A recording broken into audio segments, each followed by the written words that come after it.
So, we are in the third month of a global pandemic where we are having to separate ourselves from everyone and stay away and stay out of public. Uh, the rally cry for this pandemic, at least early on, I haven't heard it as much recently, but the rally cry is that we are all in this together. And of course, that's a wonderful saying, a wonderful thought, because it implies unity. It implies that even though we're all experiencing this difficult time, we're experiencing it together, that we are watching out for one another because we are all in this together. And we are. We are all in this together. This saying, it's great to hear because it's different than what was predominant in the current culture, and at least in the American culture, and that is strong individualism. Um, Prior to this rally cry of unity, of watching out for one another, um, the current was watching out for ourselves, was doing what we need to do to make sure that we succeed. And of course, we weren't putting that on billboards and we weren't advertising the individualism everywhere, but it was definitely a current. And as great as the American dream is, it is steeped in individualism. Because what is the American dream? The American dream is that we can work hard and pull ourselves up by our own bootstraps so we can become financially independent. And by being financially independent, that in large part means that we are relationally independent, that we are not relying on anyone else. And again, as great as that sounds, the problem is that individualistic attitude, that independent attitude, goes against the very core of the Christian ideals that were set forth in the Ten Commandments and restated by the Old Testament prophets and exemplified in the actions and the teachings of Jesus. What is the core of the Christian ideals? It's that we are reliant upon one another. It's that we are reliant upon one another, and we will build up one another. We are reliant upon one another, and that we will build up one another. Perhaps you've heard the phrase, the word shalom, from time to time. If you have, you probably know that it means peace. But the reality is that the definition of peace for shalom is really very superficial, because a deeper understanding is that shalom is communal harmony based on everyone doing their part. Communal harmony based on everyone doing their part. So it involves working and resting at the proper time, contributing and receiving. It involves serving and being served. All of these ingredients are mixed in with shalom. And where shalom exists, so does equality.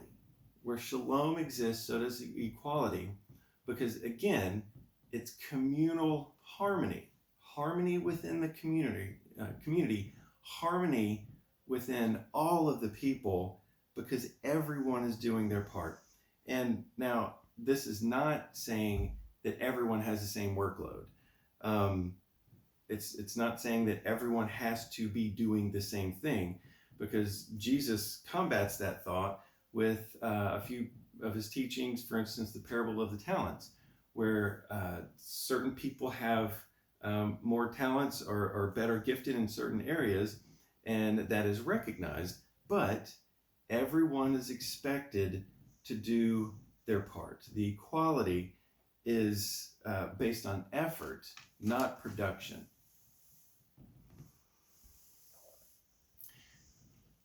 Which leads us to the current state that we're in, with the riots and the protests. The reality is, peace does not exist right now. Communal harmony does not exist right now because we are not equal. Perhaps thinking that shalom will never exist in our society, perhaps thinking that shalom is this pie in the sky idea that is never going to exist, may be accurate. Because shalom is not even happening in the churches. If we cannot even get believers, if we cannot even get Christians to contribute, to work, to serve, how do we expect people who are not believers to do the same? Last week I talked about the 80-20 rule that's now actually closer to 90-10. Sticking with the 80-20 rule, that's saying that 20% does the work for the other 80% of the congregation. And that is not just specific to New Echota, that is specific to churchdom, Christendom. And the reality is that 20% of the people do the work for the majority. So while there are the ingredients of contributing and receiving, working and resting, serving and being served, the reality is that most Christians are really good at resting, being served, and receiving. Which leads me to my comprehensive Greek course, an intensive comprehensive Greek course when I was in seminary. And there was an option in the curriculum that we could either take Concise Greek, that was one semester that basically you learned a lot of vocabulary and a particular software that helped you understand the Greek grammar and help you study the Greek text. But then there was also the option for a comprehensive Greek that included not one but 2 semesters, and that not only looked at vocabulary, but it studied the grammar and a little bit of that software.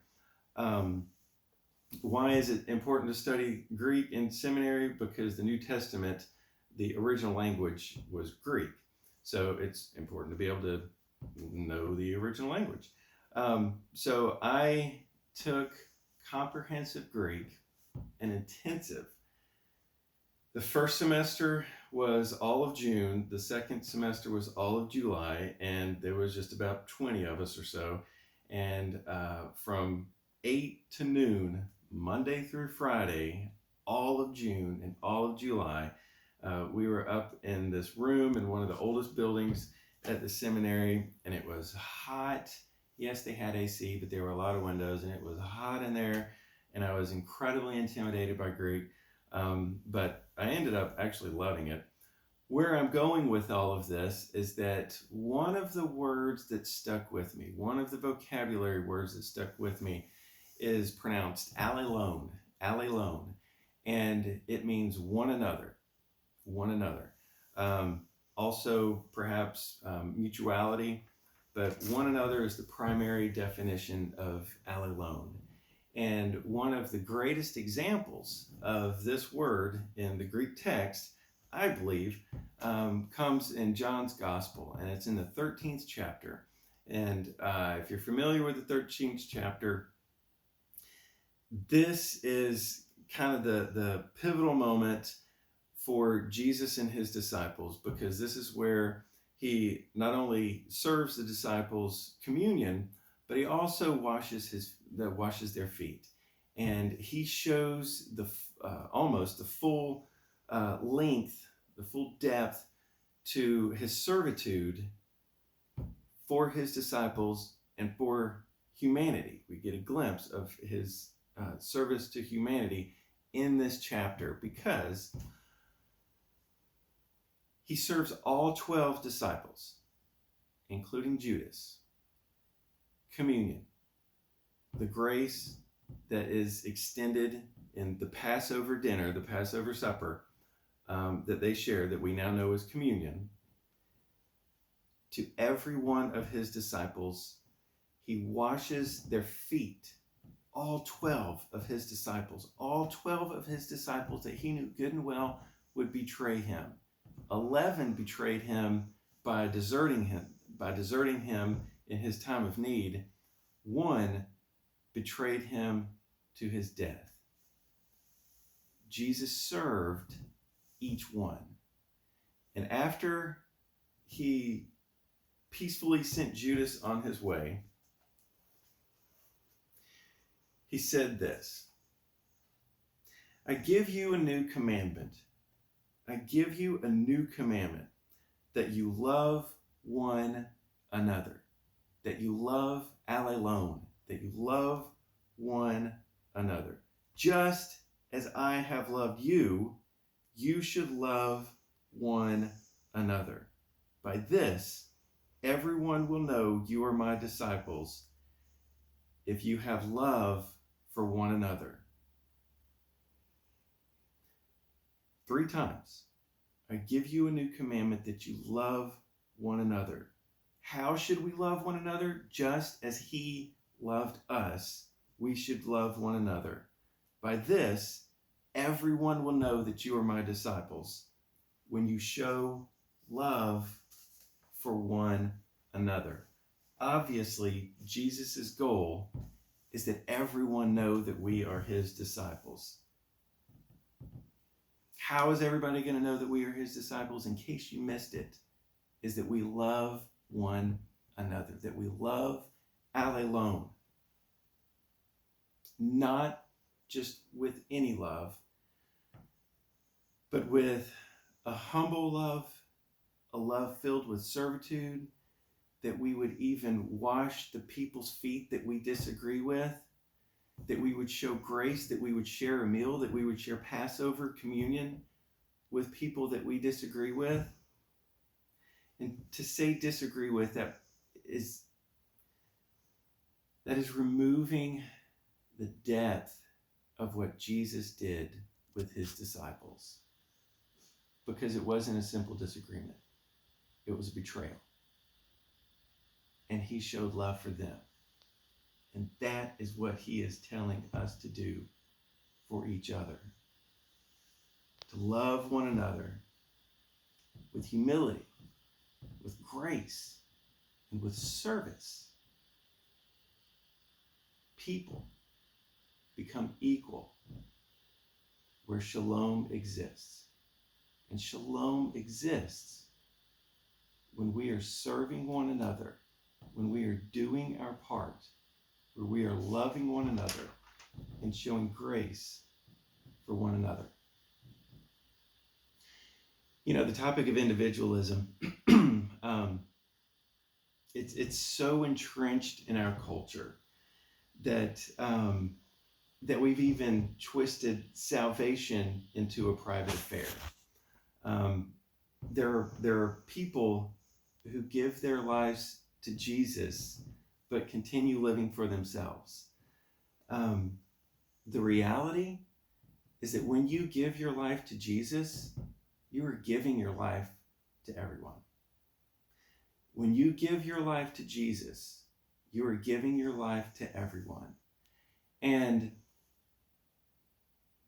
instead of being insulted or confused or whatever by that statement, in thinking that I am lessening the value of giving our life to Jesus, instead turn it around and put more value in giving our life to everyone. See, when we give our life to Jesus, we are acknowledging the sacrifice that he gave for us. We are acknowledging what he did for all of humanity. Yes, for us too, because we're part of humanity. But he did this sacrificial act for everyone. So when we are giving ourself to Jesus, we are putting ourselves under the authority and the leadership of Jesus. With Jesus' authority, he commands us to love one another. And with his leadership, he tells us to do the same by living with humility and service and grace and love. The authority, he tells us, he gives us a command to love one another. And through his leadership, he sets the example of humility and grace. So, what does all of this look like on a daily basis? We need to seek shalom.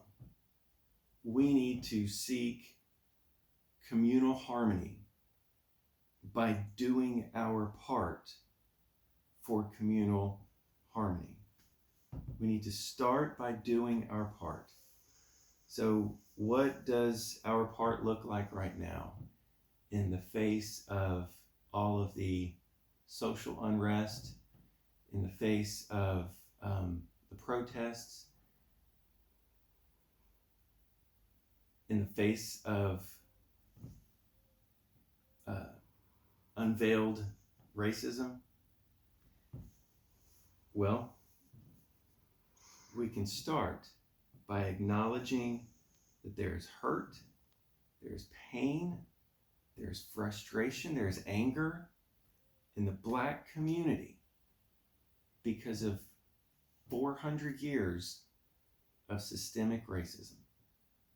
We can start by acknowledging the basic reality that there is systemic racism in America.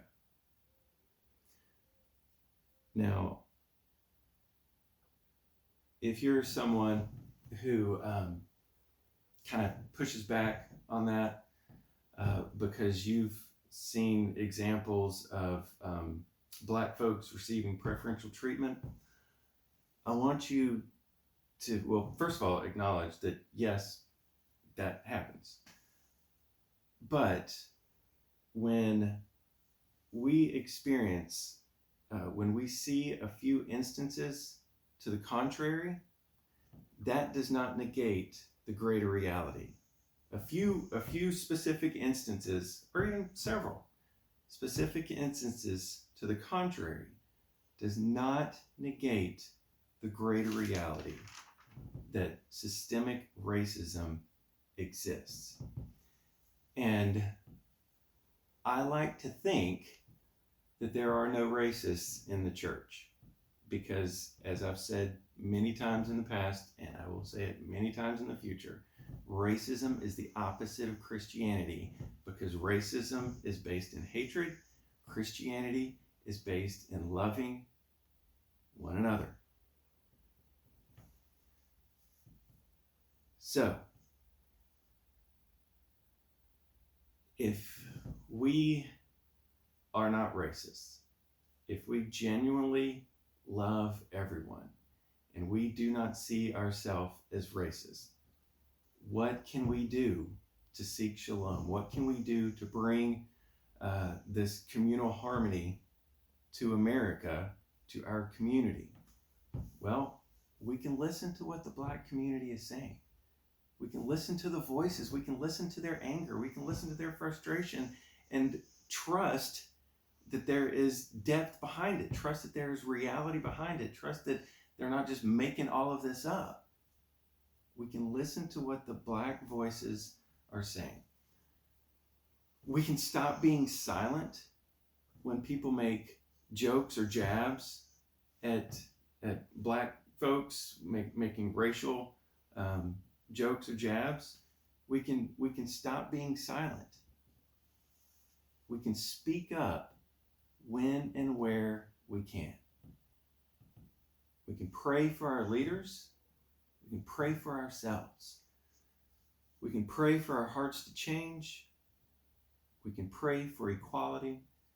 And we can pray for shalom. But we also need to put shoe leather on our prayers. We also need to put shoe leather on our love for one another. We need to serve those in need. We need to help those who are hurting. Imagine if Jesus said that he loved humanity over and over and over, and the way he showed his love was by not doing something hurtful. Imagine if Jesus's show of love for humanity was simply not doing something that was hurtful. Instead, fortunately, he did something that's helpful. So how do we love one another the way Jesus loved? The way Jesus is telling us to love one another? By doing something that's helpful. By speaking up. By standing up. By speaking out and standing up. It's one thing to not be harmful to others, but we need to show our love by doing good for others. We need to speak out for those that have no voice. We need to stand up for those who have had their legs ripped out from under them. When we stand up, when we speak out, yes, we do it in the name of Jesus. Yes, we do it because we're Christians. Yes, because we do it because we love God, and it's the example that God gave us through Christ. Yes, yes, yes, yes, yes. But we also stand up and speak out in the name of humanity. We also stand up and speak out in the name of the Black community. We also stand up and speak out in the name of those who are hurting and those who are in need. We also stand up and speak out in the name of shalom and equality. We also stand up and speak out in the name of love for one another. The one another that Jesus gave us in his last commandment to us. It's time to make the American dream reflect Jesus' commandment. It's time that we work. Yeah, we need to work. We need to do our part. It's also time that we rely on one another. It's also time that we create equality in humanity. And it's also time that we actively love one another